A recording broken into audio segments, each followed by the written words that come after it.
number 8 asks you to describe the special properties of water.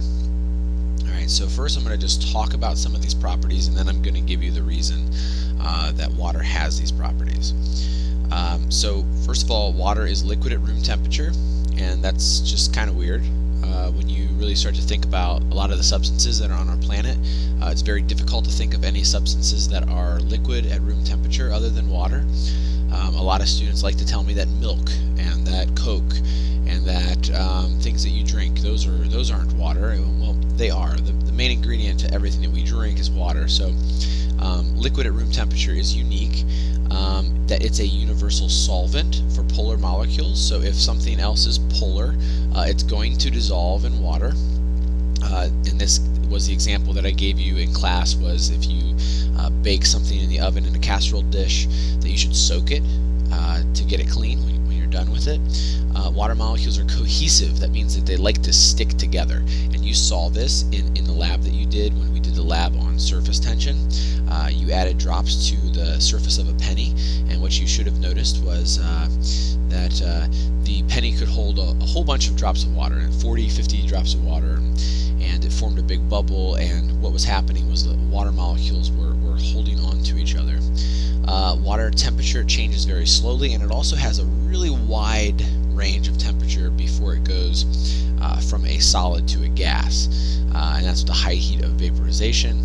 And then the other thing that's unique about water is that it's less dense when it is a solid, and therefore ice floats, and that is because of its crystal-like shape. So let's go ahead and open up this and take a look. These are water molecules. The red portion is oxygen, and the gray portion is hydrogen. And then there's these dotted lines that are connecting hydrogens to oxygens. If you look throughout, notice the hydrogen is connected to an oxygen. Okay, these are hydrogen bonds. Okay, and hydrogen bonds are responsible for holding one molecule, this whole thing, to this whole thing. Okay, and not to get it confused with the force that holds this hydrogen, not to get confused with the force that holds this hydrogen. I'm really not sure what's going on. Okay, alright, this hydrogen to this oxygen. That is a different force. It is not a hydrogen bond. In that case, it would be an ionic bond. Hydrogen wants to give it up, and therefore this oxygen has a negative charge, and this hydrogen end has a positive charge.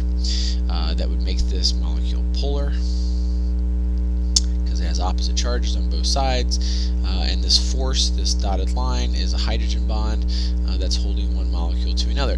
This is what gives it its property of being cohesive. Okay, it likes to stick together.